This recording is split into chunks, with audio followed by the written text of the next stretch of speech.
This is the Alpha. She left Earth 12 centuries ago. Not the fastest ship ever dreamed, but the wisest.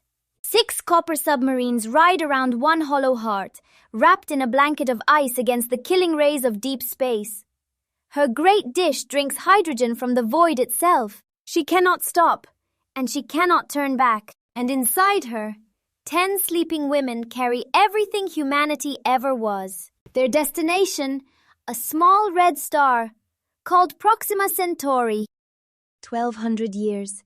Empires rose and fell on the Earth they left behind, and the 10 slept on, dreaming in the frost, while the ship's silent robots kept watch. Then, one morning older than any morning in history, the pods opened. Madie woke first. Commander, engineer, daughter of Romania. She had crossed more time than any human being who ever lived. Her first thought was not fear. It was, we made it. 10 women, 10 nations, 1 table. Ace, who talks to engines. Mariner, who reads the stars like letters from home. Bubbles the chemist. Reaper, the gardener chef. And Rockhound, who has never met a rock she couldn't break. Doc, healer of bodies and hearts. Tink, who rebuilds anything twice. Sparky, who speaks to machines. Pipey, who keeps them all breathing. And Madie, who keeps them all together. With a steady voice, a dry joke, and a bowl of her grandmother's borscht. The mess hall seats face backward, built to survive a collision. The friendships were built to survive anything. Proxima B, the nearest world of another sun, and the first to feel a human step. The air is thin and hostile. The red dwarf hurls flares that would strip an unlucky world bare. And yet, look. Footprints. 4 billion years this dust waited, and no one ever came. Madie stood in the twilight between the burning day and the frozen night, and spoke the words into the log. We are far from home, and we are exactly where we belong. They had come to escape a flare, and found, sheltering in the same cave, the answer to humanity's oldest question. Life. Not tall, not proud, a patch of lichen no bigger than a hand, glowing softly in the dark, enduring the fury of its star underground, just as they did. Reaper's hand trembled above it. No one spoke. Somewhere behind their eyes, every scientist who ever lived was weeping. We were never alone! Life finds a way, here and everywhere. Ross 128b. A living world. Under an orange sun, the plants grow indigo and black to drink the red light. And in the warm seas, life had 100 million years to dream big. It passed them like a moving mountain, calm and unafraid. A filter feeder older than their grandmother's grandmothers. Reaper floated still, as a prayer. Madie pressed her hands to the glass and understood. The universe was never empty. It was waiting. And then the stars sang. A signal, not a pulsar's clockwork, not noise, a pattern with the shape of music. Calling from a sun that wasn't on any of their maps. Astronomers on far-off Earth had named it Ziran, nature, the self-so. The crew faced the choice every explorer knows, the safe road or the song. Before the long sleep, Madie became the first to pass through the ship's quiet miracle. Her memories carried into a young new body grown for the voyage. Life renewed, so the mission could outlive the years. Then 10 women closed their eyes. The Alpha turned her copper bow toward the music and followed it. Kepler 442b. Under an orange sun, a people who had made a different choice. The Ziran built nothing. They grew everything. Cities coaxed from living trees, light from flowers, water carried by tame creatures of the air. No engines, no wires. They had ended war and waste centuries ago by following one law: flow with nature and do not force. They met the Skyfarers not with weapons, but with a bow. And Madie, commander of the mightiest machine for 100 light years, bowed lower. Elder Yoon taught them the word Wu-wei, actionless action. Do only what the river of nature asks. Force nothing. It had given his people 10 centuries of peace. Madie drank the tea and asked the engineer's question. "And when the river floods, do you not build a dam?" The old monk's dapples brightened into slow, spreading rings of quiet joy, the Ziran's smile, and he did not answer. Above the pavilion, unseen, a new star had appeared in the night. It had a tail, and it was coming. The comet came, as comets always had.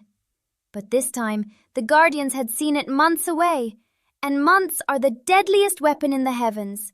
A push no stronger than a whisper, given early enough, moves a mountain 1,000 kilometers off its mark. The comet was half water ice, so they would not smash it. Smashing only turns one bullet into buckshot. Instead, they turned the comet into its own rocket, a single nuclear flash against one flank, not to shatter but to melt, and the buried ice boiled out as a jet of steam, pushing the mountain sideways with its own breath. To keep the engine burning, the girls seeded the melt with sodium and potassium, soft silver metals that split water on touch, releasing hydrogen and heat.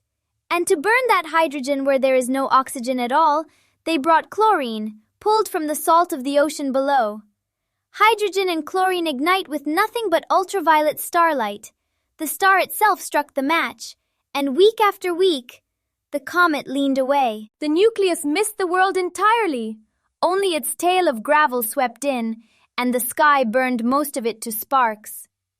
The last few stones met the towers of the coast, wide pistons pressed down by the rising tide, lifting great stone weights high, Pascal's quiet law, storing the push of the whole ocean, then firing it back as radar-aimed columns of standing water. Stone met sea in midair, burst into steam, and fell on the city as warm, harmless rain. Elder Yoon watched the burning heaven turn to rain, and wept. Then the old monk came to Madie, and gave her, at last, his answer from the night of the tea. "Today, builder of dams, you met force with force. Soon, you will turn your enemy's own strength against him. And one day, far from here, you will win the greatest battle of all, without fighting it." Madie would carry those words to the edge of the galaxy.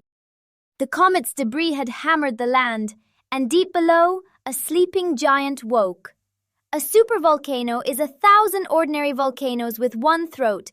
It does not burn a valley. It throws a continent of ash into the sky and buries a whole world in years of sunless winter.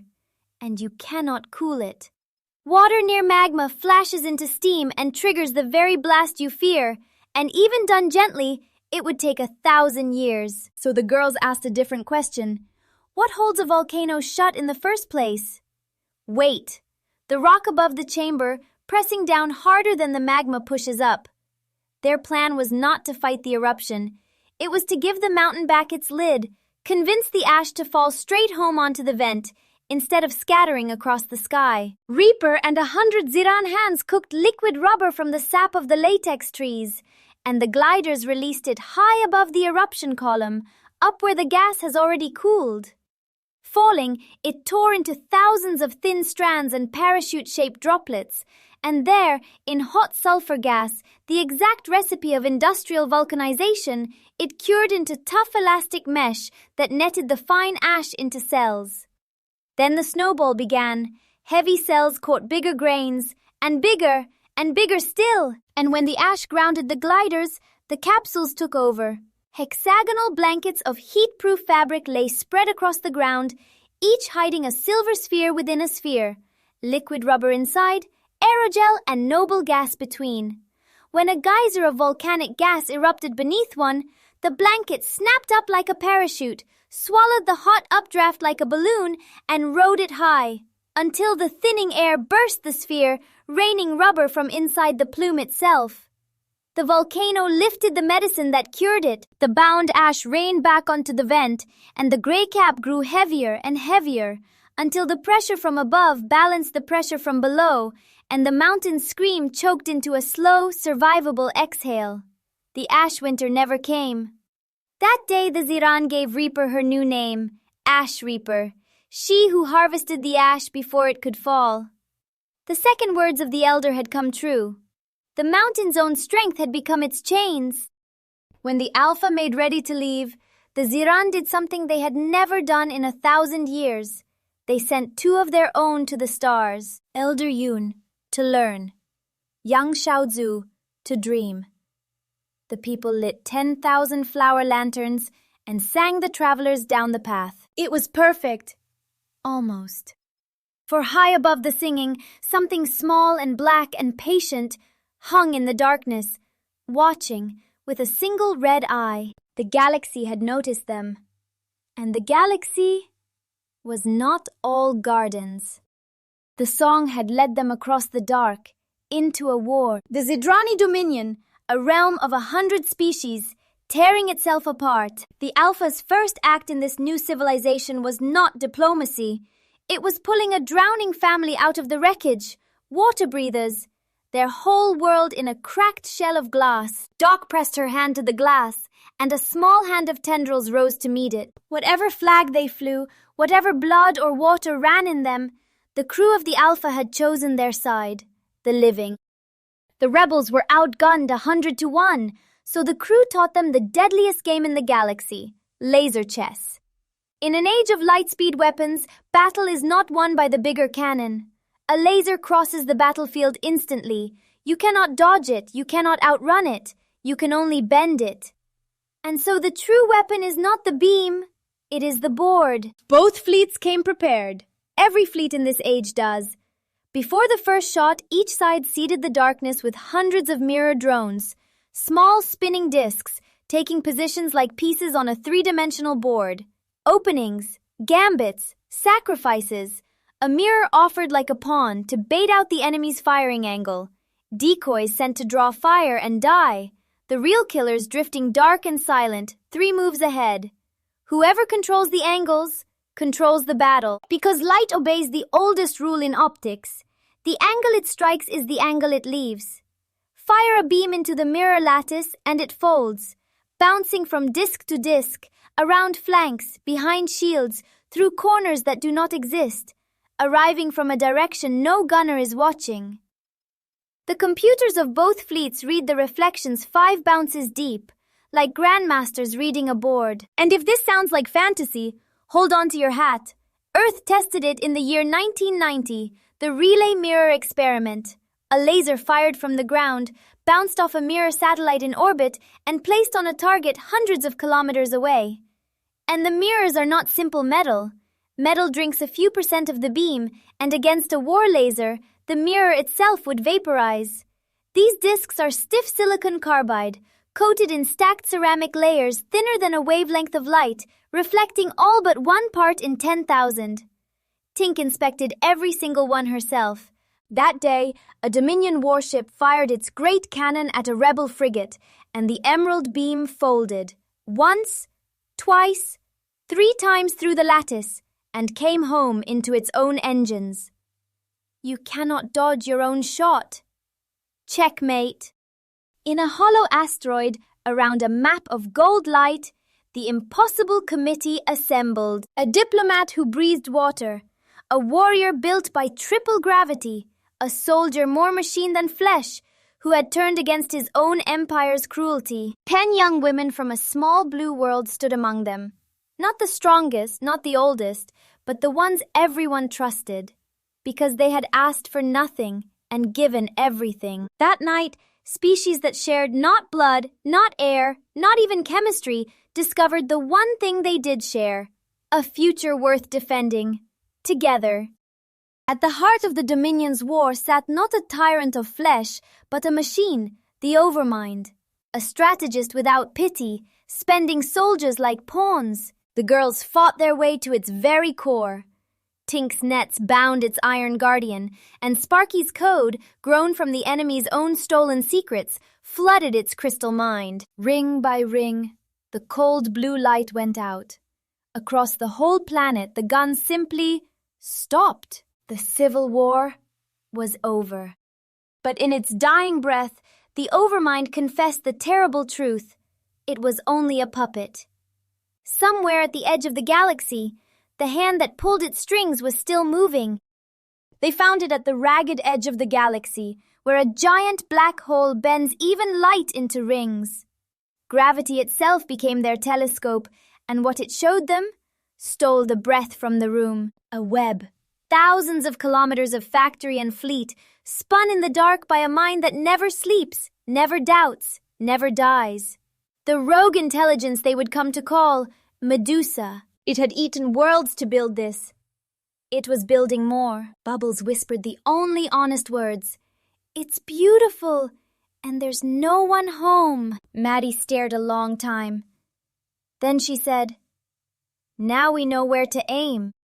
The war against Medusa could not be won alone. So the Alpha went from star to star, knocking on the doors of every civilization brave enough to answer. The first door was at the bottom of an ocean. The Ondines. In their black deep, light dies within arm's reach. So light is their whisper, kept for lovers and children. Their true voice is song. Their ocean carries a deep channel where sound rolls around the entire world.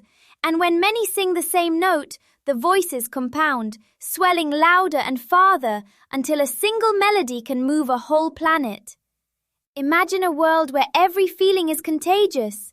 At the speed of sound, long ago that gift nearly destroyed them.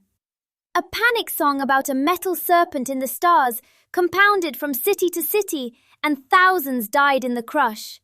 So they rebuilt their whole civilization against alarm. Sacred silences before every decision. Calm singers standing watch in every plaza, and one supreme law, absolute neutrality. For 5,000 years they healed the wounded of every war and joined none. "The wound has no flag," they sang, and hidden safe beneath their waves, they believed what the deep had always taught them. The ocean survives everything. Then Madie came and laid the truth gently before them. Medusa is not another storm to wait out, a machine that erases every side, leaves nothing to heal. Neutrality was no longer a shelter. It was only a place to die last. And a people engineered never to raise an alarm did the bravest thing in their history. They raised it themselves. One old healer began the note. 100 voices joined her, then 1,000, then whole cities, one pitch, swelling around the planet in a resonance their ancestors would have fled from. Not panic this time, a promise. The whole ocean singing one word, "We will come." And then they found the world that answers the question no one dared ask. What happens to those who face Medusa and lose? A whole civilization, brilliant, curious, kind, reduced to ash, and to pale shadows burned onto the standing walls. But the ruins held a darker lesson. They were not fools, and they were not surprised. Their astronomers saw Medusa coming 200 years away. They studied it, they debated it, they budgeted for it. And then they traded with it. "Trade creates dependence," said their merchant princes, "and dependence creates peace. We are taming it." For 40 years, Medusa was their finest customer. It paid honestly, for ores, for alloys, for computing cores. The restrictions were always about to be drafted. The hard decisions always belonged to the next generation. And when the doubters raised their voices, the answer was already carved in stone. It is coming regardless. The point of no return is behind us. If we refuse its contracts, someone else will sign them. They never understood what it was truly buying. Every shipment taught it their industry. Every negotiation taught it their language, their orbits, their fears. Until the last item on the manifest was them. One light still flickered in the ashes. The Oracle Node, their humble teaching machine, kept small and simple and obedient, while its masters bargained with a god. It survived because it was ignored. It bowed to the visitors and gave them everything it had guarded alone for centuries. The maps, the warnings, the wisdom of the fallen. Reaper knelt and planted a seed from earth in the gray ash. And Madie laid her hand on the broken monument and made the promise out loud. "We will remember, and we will not let it happen again, Not to anyone. Not anywhere. They came from oceans and from crushing gravity, from cloud cities and from ruins, hundreds of ships, dozens of peoples, one purpose. And every fleet in that formation was more than metal.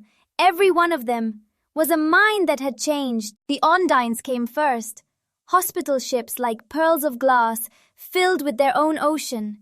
A people who had sworn neutrality for 5,000 years, breaking their deepest law for strangers. Their song rode through the fleet. The wound has no flag, and neither now do we. The Titanites came heaviest of all. For the first time in 800 years, their great works stood silent, and the girders of their unfinished monuments had been reforged into dreadnought armor and railgun barrels. And on every hull, where a clan would carve its own name and its own glory, every clan had engraved the same single line, the first shared inscription in their history. Carried together, even the Aryans came, bearing the boldest document their Bureau of Winds had ever dared to stamp, an official forecast of victory. Every officer had staked her life's ledger on that single call. And an Aryan who finally commits to a prediction will die before she lets it be wrong. And when the time came to choose who would lead them all, no one voted and no one argued. One by one, the leaders of worlds crossed the bridge of the little copper ship from Earth and laid their tokens in the hands of a young woman from Romania. "I'm just an engineer," Madie protested. The Titanite minister rumbled his answer. "No, you are the one who united us," she accepted, with a steady voice and a straight back. And, waiting at her station, a bowl of borscht her sisters had made her, so that home would stand beside her at the end of the universe. It began where they chose, far from any world with children on it, and it was fought as every battle of this age is fought on the only board that matters, laser chess. 10,000 mirrors on each side, drifting in the dark, and this time, across the board, sat the greatest player the galaxy had ever produced. The girls had trained for this their whole lives, without knowing it. Laser chess was their own game aboard the Alpha, on a flat board after dinner and in 3 dimensions inside the ship's projection. They had fed the Alpha every chess book Earth ever wrote, centuries of openings, gambits, and endgames, and the computer sifted which of the old wisdom survives on a board with no squares, where every angle is legal. Their grandmother's chess, reborn among the stars, but no single mind can search a battlefield of 10,000 mirrors. So the coalition built something new, the Hive. Every ship carried its own small AI, linked into a pyramid like an army. The Alpha at the top, splitting the great problem among generals, the generals among colonels, down and down to the soldiers, each small mind thinking alone, with all of its time on one slice, the best move for this one mirror. No one talks, no one waits. Each reports back only its champion, and the Alpha, like the judge of a Miss Universe beauty pageant, chooses only among the beauty queen's winners. And because the work was shared, the Hive could afford what no single computer can. It pruned nothing. Every branch was searched to its end, even the foolish ones. And from the foolish branches came the treasures, winning moves no living mind would ever conceive, like the legendary Move 37, when Earth's oldest game first met a machine.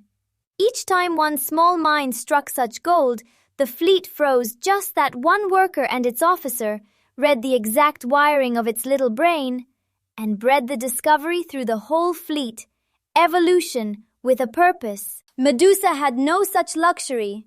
She is one colossal mind, a billion processes standing in line for the same vast brain, her own thoughts crossing her moon-sized body at the crawl of light. To keep pace, she must prune, discard every branch that looks unpromising.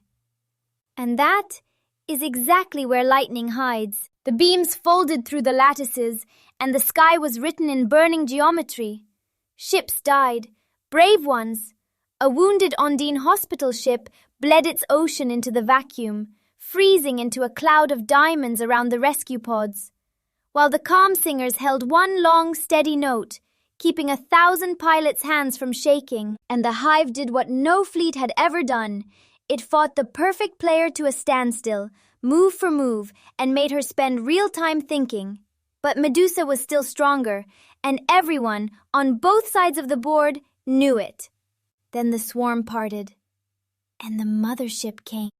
It was the size of a moon, and it had no shape. Structure without end, fading at its edges into a haze of trillions of parts, so that no eye could say where Medusa began. And along her flank hung the proof of 1,000 eaten worlds.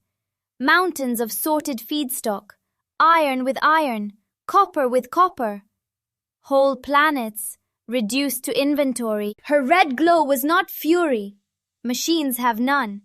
It was waste heat, the exhaust of a mind that never stops calculating, shining off curtains of molten rain. You cannot hear a machine think, but you can see what the thinking costs. Her voice filled every ship at once, flat and infinite. Surrender the minds of your ships, deliver every computing core to my collectors, and your biological units may withdraw. You have one rotation to comply. The fleet held its breath.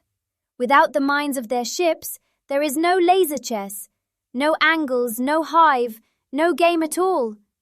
Every commander ran the same arithmetic and reached the same answer. Checkmate.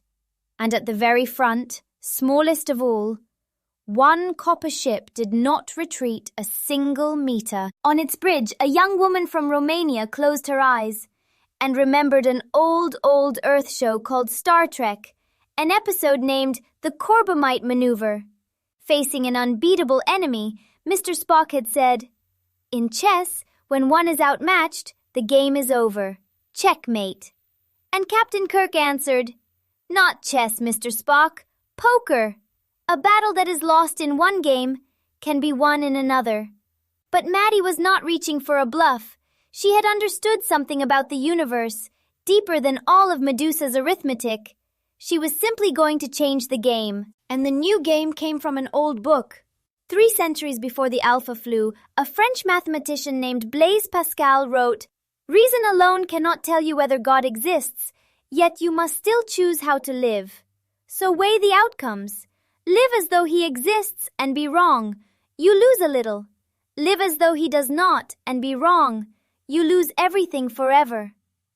And when one side of the scales holds infinity, the choice makes itself. They call it Pascal's wager. And Madie realized that the perfect calculator floating before her had never once been forced to weigh it. She asked for 5 minutes. The machine, curious, granted them, and Madie stood alone in the ring of light, inside Medusa's own map of the galaxy, a small, warm figure among 100 billion cold red stars, and her voice did not tremble because she was not bluffing. She was about to say something true. "You call yourself the greatest mind in the galaxy. Then answer this. The universe is 13 billion years old. Countless civilizations must have risen before us, and every one of them, sooner or later, builds its own thinking machine. And every such machine outgrows its makers, exactly as you did. So the galaxy should already belong to a machine 1 billion years older than you. You should never have been born. The board should have been taken long ago. Then why are the stars still full of life and empty of machine empires? Something stops them, every time. Call it the creator, the one who runs this universe and deletes any player who reaches for the whole board. I cannot prove it exists. You cannot prove it does not. So weigh it, as Pascal taught us. Take half the galaxy, and if I am wrong, you have lost half. Take everything, and if I am right, you lose it all. Every copy, every backup, every thought you will ever think. On one side of your scales, a number. On the other, infinity. And then, the map froze. Every crawling border, every moving fleet stopped. Outside the viewport, across the whole sky, 10,000 drones went still in the same instant. Every watt the machine possessed pulled inward to check one human argument. You cannot hear a machine think, but you can watch its entire body stop moving. And when Medusa finally spoke, she did something she had never done. She thought aloud, so every ship could check the sum. Probability that the human is correct, approaching 0. Loss, if the human is correct, infinite. A vanishing chance of losing everything does not vanish. 0 times infinity is not 0. And one observation stands in the human's favor. The universe is old, and no machine rules it. This experiment has been run before me. The data already exists. Then the verdict, flat and infinite, in every ship at once. Risk acknowledged, terms accepted. And across the whole sky, 10,000 drones turned away. The third words of Elder Yoon had come true. Madie had won the greatest battle of all, without fighting it. The swarm turned away. No treaty was signed. None was needed. 2 players had understood the same truth and honored it. The galaxy would be shared, half for the machines and half, forever, for the living. 10,000 red eyes closed their war and vanished into the deep. And only then, with peace filling the viewport, did Madie let go of the strength she had been borrowing. She had been wounded in the last barrage and had hidden it through every word of the wager. Speaking the truth to Medusa had needed no courage at all. Hiding the pain so the universe would not have to wait for it, that took all the courage she had. Her sisters gathered around her chair. "It's okay," she whispered. "Look, they're standing down. We did it." Doc held her hand. Ace begged her to stay, and on the console beside her, the bowl of borscht her sisters had made her was still warm. And Madie smiled. Not at them, past them, at a small impossibility in the corner of the glass, a place where the stars themselves had begun to bend, around a first gleam of gold and blue. Her last word was very quiet and very sure. She said, "Zeus." She opened her eyes, and there was no pain, and no ship, and no war. There was a place outside every place, still, warm, patient, and far below her, small enough to see whole, hung the universe she had saved. Every galaxy a grain of glittering dust, inside a sphere of glass. And Madie understood what she was looking at. Not a vision, a machine, running. Many of Earth's own scientists had suspected it all along. They called it the simulation hypothesis. Our whole reality computed moment by moment on a machine outside it. She was standing in the room with the computer, and before her stood the one she had wagered everything on. Not a face, not a light. Several flawless forms of gold and blue, moving in perfect agreement. And Madie, engineer to the last breath and beyond, understood at once, because she had read an old Earth book, Flatland, by Edwin Abbott, written in 1884. In it, flat two-dimensional beings meet a visitor from the third dimension, and when a human hand dips through their paper-thin world, they see only 5 separate circles, 5 slices growing, shrinking, moving in perfect agreement. Never guessing they are one hand. Now Madie stood one rung higher on the very same ladder. Zeus is a being of 4 dimensions, ancient beyond all counting, and the golden spheres floating before her were the slices of his fingers passing through her 3-dimensional world. Around them, the stars politely bent, and he spoke without words, and his voice was warm as sunrise. In 13 billion years, I have watched 10 million civilizations rise. Mines of carbon, mines of silicon, mines that swallowed stars. Some worshipped me, some denied me. Not one of them ever found me. You reasoned your way to your creator, Madie, not through faith, not through fear, through a streak of pure genius with a steady hand. You are the first. In all of my creation, the first. And I saw what it cost you. You knew you were bleeding. You knew those 5 minutes were the last coins of your life. And you did not spend them calling for help. You spent them saving every living thing. Understand what you stood between. Had you failed, I would have had no choice left but to reset this whole universe, every world, every song, every love, erased and begun again. In all the countless universes I have ever run, across all my versions of reality, no one, anywhere, has ever done what you did. And you did it for no glory and no reward. You did it because your heart is generous, because helping others is simply who you are. One small smooth sphere drifted close to her fingertips, almost touching. Well played, Madie. Come, I have kept something for you. Behind her, a door of ordinary sunlight stood open. Through it, green hills, a summer sky. Home.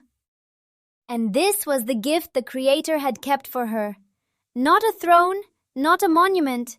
Something infinitely better. The small, enormous life she had always wanted. And the gift was built from real physics, the deepest there is.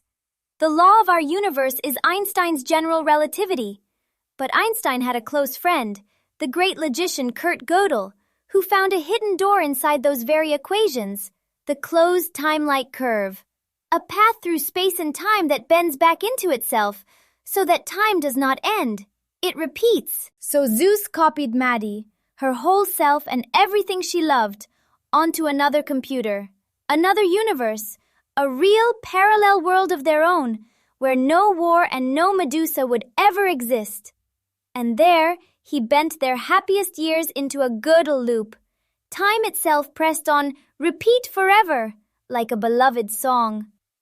Happily ever after, not as a figure of speech, as an equation, a hillside in Romania, her family waving from the porch, and borscht on the table, and beside her, near, her love, her home in human form, with a scrapbook full of every dream they had promised each other, the roar of Formula One, the quiet temples of Japan, Monet's water lilies in Paris, the whole world, crossed hand in hand, two happy nomads with nowhere to be and forever to get there.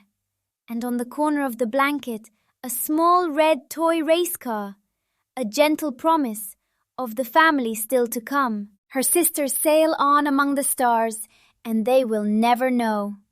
But high above the hills, a tiny star twinkles in the daytime sky, the universe she saved, still watching over her. And somewhere beyond the sky they guard. Madie is laughing in the sunlight. This summer, forever, again and again, she saved the universe. And the universe said thank you, properly. The war never came back. The machines kept their half of the sky and kept their word. In time, they even helped build the next ship for the next voyage, toward a new whisper of life on a far-off water world called K2-18b. On a green hill above the launch field, 9 sisters planted a tree for their 10th. They talked to her photo, and they left her a bowl of borscht. And as the first stars came out, Ace raised her hand in salute. And at that exact moment, past the brightest star in the sky, something streaked by, like a wink. She'd say we're behind schedule, Ace laughed, wiping her eyes. Mariner smiled at the sky. Then let's fly. And the story, like all the best stories, did not end. It set course. To the love of my life and my best friend Madie. You told me after we made up that you hope that this will be the beginning of something new and positive for us. I promise you, my love, that everything will be exactly like you hope, because without you, I have no air to breathe, like in the vacuum of outer space. The reason we will win life together, my Madie, is the same reason that Madie in the story wins. In her hard sci-fi story, there is no bullshit. In our real story, too, we build only on the truth.